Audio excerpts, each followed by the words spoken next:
ఒక్కసారి కొమ్మూరి గోల్డ్ కి కాల్ చేయండి. తాకట్లో ఉన్న మీ బంగారాన్ని విడిపించి మార్కెట్ ప్రైస్ కి వాళ్ళు కొనుక్కుని మిగతా డబ్బులు మీకు ఇచ్చేస్తారు. Hi, welcome to Manam TV.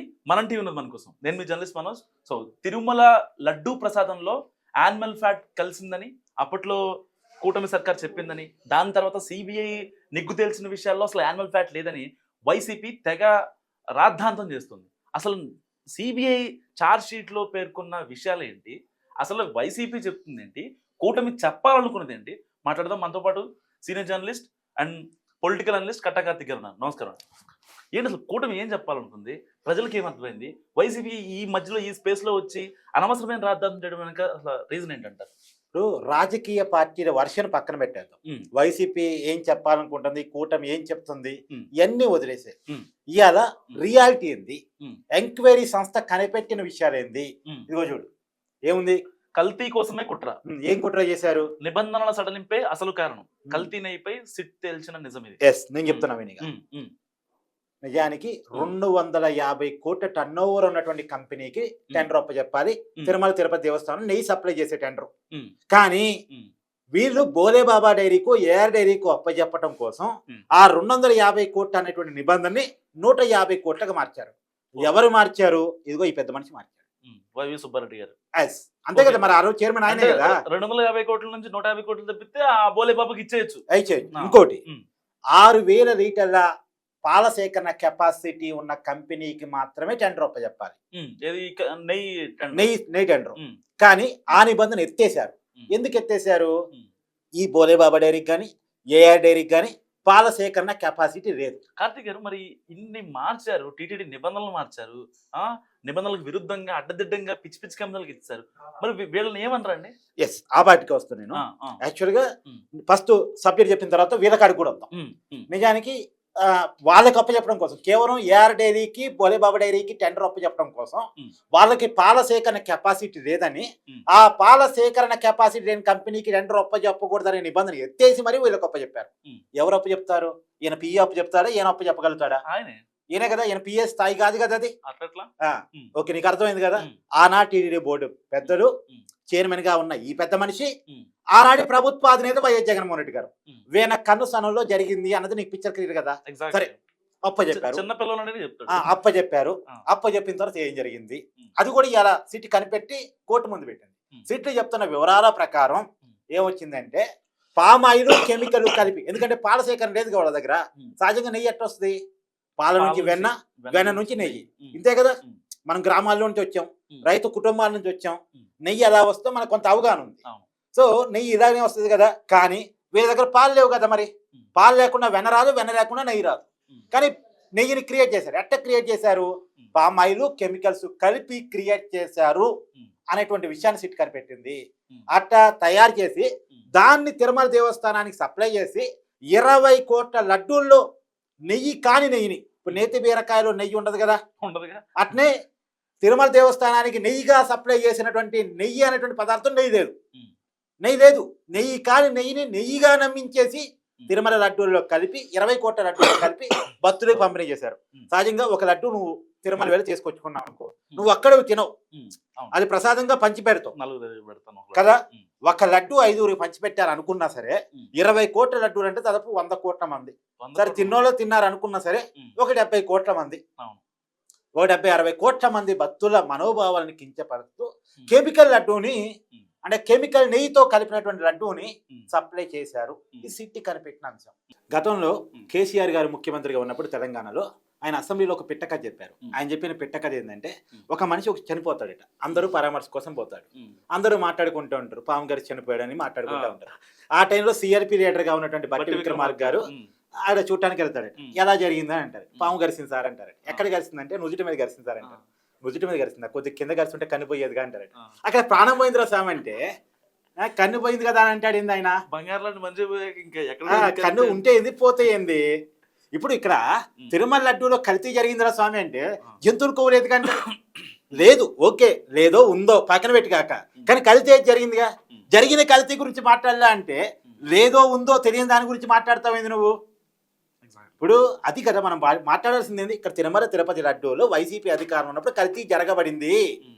ఆ కల్తీ ఎంత అనేది పక్కన పెట్టు, కల్తీ జరగబడింది. కల్తీ జరిగిందిగా. ఇప్పుడు ఇంకొక ఉదాహరణ కూడా చెప్తా. నువ్వు రోడ్డు మీద పోతా ఉంటావు మనోజ్, ఉమ్. ఒక మనిషి చావు బతుకుల మధ్య నీకు కనపడతాడు. ఉమ్. నువ్వేమనుకుంటావు, ఆ మనిషిని చూడగానే రక్తం కింద కారిపోతా ఉంటది, ఎవరో కత్తులతో పొడిచినట్టున్నారని నీకు అనిపించింది. అవును. వెంటనే ఏం చేస్తావు, కంప్లైంట్ ఇచ్చి హాస్పిటల్లో జాయిన్ చేయించావు. ఉమ్. హాస్పిటల్లో జాయిన్ చేయించావు, కంప్లైంట్ ఇచ్చావు. కానీ పోలీస్ ఎంక్వైరీలో చాకులతో పొడిచినట్టు మాత్రం నిర్ధారణ అయింది. ఉమ్. ఇప్పుడు కత్తులతో పొడవలేదు కదా, నీ అనుమానం అబద్ధమైంది కదా, చాకులతోనే పొడిచారు కదా అని చెప్పేసి, అసలు పొడవటమే లేదని చెప్పేసి అతన్ని హాస్పిటల్ నుంచి బయట నెట్టేస్తారా? వైద్యం చేస్తారా? వైద్యం చేస్తారు కదా. పొడవటం అయితే నిజం కదా. ఉమ్. అక్కడ మనం పాయింట్ తీసుకోవాల్సింది ఏంది, కత్తులతో పొడిచారా చాకులతో పొడిచారా తర్వాత, ఉమ్. పొడవటం అయితే నిజం కదా. అంతే కదా. అలాగే ఇక్కడ కల్తీ జరిగిందని నిజం కదా. అవును. ఆ కల్తీ ఎంత జరిగింది, ఎలా జరిగిందని పక్కన పెట్టు, ముందు కల్తీ అయితే జరిగింది కదా. Exactly. అది వైసీపీ సమాధానం చెప్పాల్సినటువంటి ప్రశ్న. ఇప్పుడు వైసీపీ ఏమంటుంది, ఇప్పుడు నువ్వు పార్టీల వర్షం కొడతావు. ఉమ్. ఇప్పుడు వైసీపీ ఏమంటుంది, నీకు తెలిసిందని కూడా వైసీపీ సమర్థించు. ఇప్పుడు సిటీ ఇది కనిపెట్టింది. ఉమ్. ఇప్పుడు వైసీపీ ఏమంటుంది, ఉమ్. ఆనాడు చంద్రబాబు నాయుడు గారు జంతువుల కొవ్వు అన్నారు కదా, ఉమ్. ఇప్పుడు జంతువుల కొవ్వు అనే మాట లేదు కదా, ఉమ్. అంటే జంతువుల కొవ్వు కలవలేదు ఉమ్. అని చంద్రబాబు నాయుడు గారు చెప్పింది అబద్ధం ఉమ్. అనేది చెప్తున్నారు వైసీపీ నాయకులు. ఉమ్. సరే, చంద్రబాబు నాయుడు గారు అనుమానం అబద్ధమే అనుకుందాం, ఉమ్. ఒకసారి అనుకుందాం. ఉమ్. సరే, కెమికల్ కలపడం తప్పు, మరి కరెక్ట్ అయిద్దా? ఉమ్. జంతువులు కొవ్వు లేదు అంతవరకు ఓకే, ఉమ్. మరి కెమికల్ అయితే కలిపారుగా. అట్లాంటి కలుపుతావు కెమికల్. ఇప్పుడు నీకు కత్తితో పొడిచావని నేను అనుమానం వ్యక్తం చేశాను, కత్తితో కాదు చాకుతోనే పొడిచావు. ఉమ్. పొడిచి పొడవడం అయితే నిజమేగా. నన్ను పొడిసావుగా, ఎట్టయితే ఇక్కడ కల్తీ అయితే చేశారుగా. కల్తీ జరిగింది. ఇప్పుడు జంతువుల కొవ్వు కలపలేదు అన్నది పక్కన పెట్టు, ఉమ్. కానీ కెమికల్ అయితే కలిపారు కదా. ఉమ్. ఇప్పుడు అసలు తప్పు జరగలేదు అంటే వేరు, కానీ తప్పు జరిగింది, ఉమ్. పొడవటం జరిగింది, తప్పు చేయడం జరిగింది, తిరుమల లడ్డూలో కల్తీని ఉపయోగించారు. ఉమ్. ఇది పాయింట్ మర్చిపోయేసి వైసీపీ నాయకులు ఏదో వాళ్ళ తప్పు దొరికిపోయింది, ఇవాళ హిందువులంతా కూడా వైసీపీని బాయ్కాట్ చేసేటువంటి సమయం వచ్చేసింది. ఈ సమయం వచ్చిన పరిస్థితిని గమనించినటువంటి వైసీపీ పెద్దలు ఇవాళ కేవలం జంతువుల కొవ్వు అనే పాయింట్ పట్టుకొని మాట్లాడుతున్నారు. సరే, ఆ జంతువుల కొవ్వు కాడికి కూడా వద్దాం.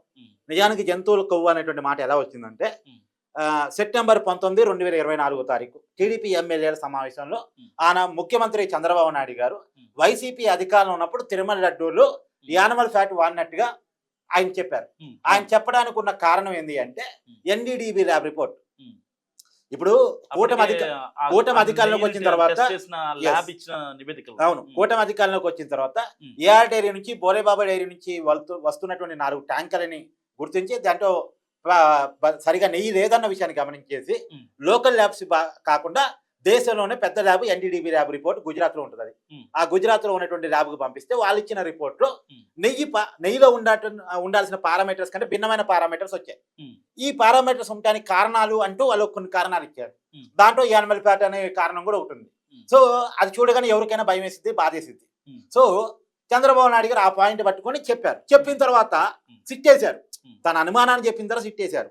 ఇప్పుడు ఈ పెద్ద మనిషి ఏం చేశాడు, సిట్ అయితే మీరు చెప్పినట్టే చెప్పిద్ది, నాకు సిబిఐ కావాలి, మాకు సిబిఐ కేసులో ఎక్స్పీరియన్స్ ఉంది అని సిబిఐ కోసం అని సుప్రీంకోర్టుకి వెళ్ళారు. సుప్రీంకోర్టు ఏం చేసింది, సిబిఐ అధికారులని తర్వాత సిట్ అధికారులని ఫుడ్ సేఫ్టీ అధికారులతో ఒక 5గురితో కలిసి ఒక కమిటీని దర్యాప్తు బృందాన్ని నియమించింది. ఆ దర్యాప్తు బృందమే ఈ పెద్ద మనిషి సుప్రీంకోర్టుకి వెళ్ళి సాధించుకున్నటువంటి దర్యాప్తు బృందమే ఎంక్వైరీ చేసి తప్పు చేశారు, కెమికల్ కలిపారు అన్న విషయాన్ని నిర్ధారించింది.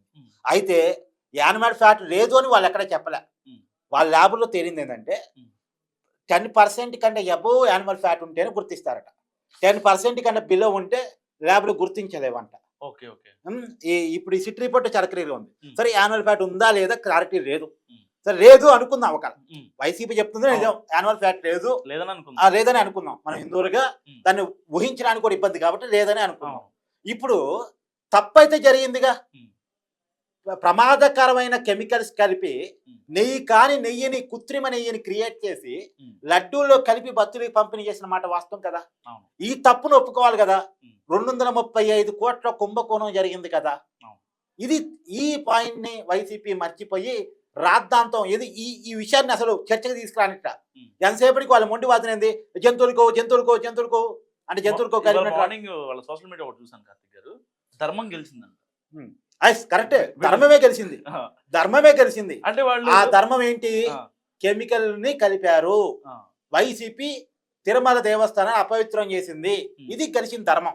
కాకపోతే ఈ గెలిచినటువంటి ధర్మంలో వైవి సుబ్బారెడ్డి గారు ఎవరు తప్పు చేశారో ఈయన పేరు లేదు, భూమన కరుణాకర్ రెడ్డి గారి పేరు లేదు, ధర్మారెడ్డి గారి పేరు లేదు, అంటే ఆనాటి అదనపు వీళ్ళే కదా ఆనాటి పెద్దలు, వీళ్ళ తెలియకుండా ఇంత పెద్ద జరగదు కదా.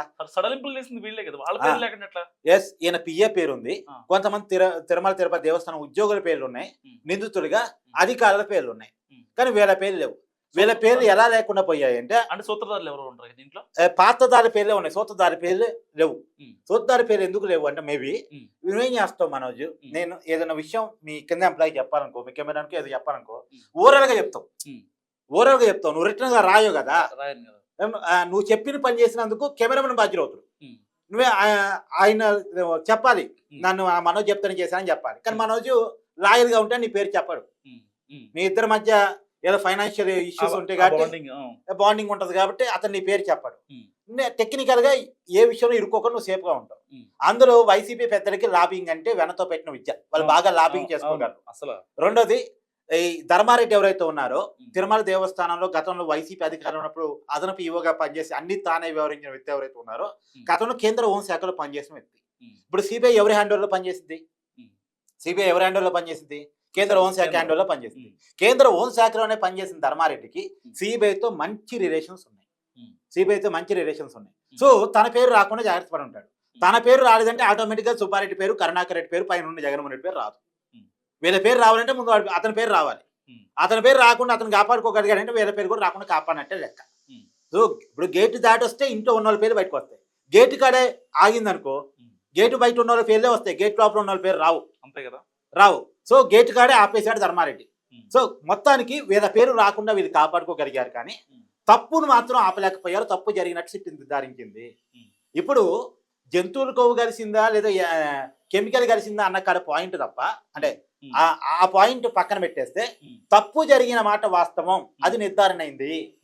జంతువులు కొవ్వు కలవలేదని అనుకుందాం, మన హిందువులుగా మన దేవస్థానాన్ని పవిత్రంగా భావిస్తాం కాబట్టి అది కలవలేదని అనుకుందాం. అనుకున్నప్పటికీ కూడా తప్పు జరిగిన మాట నిర్ధారణ అయింది కదా. ఈ తప్పుకి వైసీపీ బాధ్యత వహిస్తుందా లేదా? వాళ్ళ అధికారంలో ఉన్నప్పుడు చైర్మన్ గా సుబ్బారెడ్డి ఉన్నప్పుడు, కరుణాకర్ రెడ్డి ఉన్నప్పుడు, ధర్మారెడ్డి ఈవోగా ఉన్నప్పుడు, జగన్మోహన్ రెడ్డి ముఖ్యమంత్రిగా ఉన్నప్పుడు తిరుమల తిరుపతి దేవస్థానంలో అపవిత్రం జరిగింది.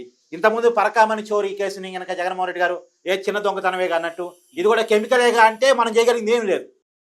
కెమికలే కదా, ఏముంది కెమికల్స్ కూరగాయలు తింటలేదా మీరు, లేదు కెమికల్ వేసిన ఇంకోటి తింటలేదా మీరు, అంత కెమికలేగా అంత కెమికలేగా అని ఆ కెమికల్ ని ఈ కెమికల్ అంతా ఒకటి చెప్తే మనం చేయగలిగింది ఏం లేదు. కానీ అత్యంత దుర్మార్గం. సో ఖచ్చితంగా వైసీపీ దీనికి జవాబు చెప్పాల్సినటువంటి అవసరం ఉంది, బుకాయింపు కాకుండా. సో ధర్మం గెలిచింది అన్న చెప్పి ఇందాక ఏదో అన్నావు కదా, ధర్మం ఎప్పుడు గెలిచిందో తెలుసా? సోషల్ మీడియాలో గట్టిగా ధర్మం ఎప్పుడు గెలిచిందో తెలుసా? 2024 ఎన్నికల్లోనే గెలిచింది. ఎగ్జాక్ట్లీ, బాగా చెప్పారు. ప్రజలు గెలిపించుకున్నారు, ధర్మం ఏంటి అన్నది గెలిపించుకున్నారు.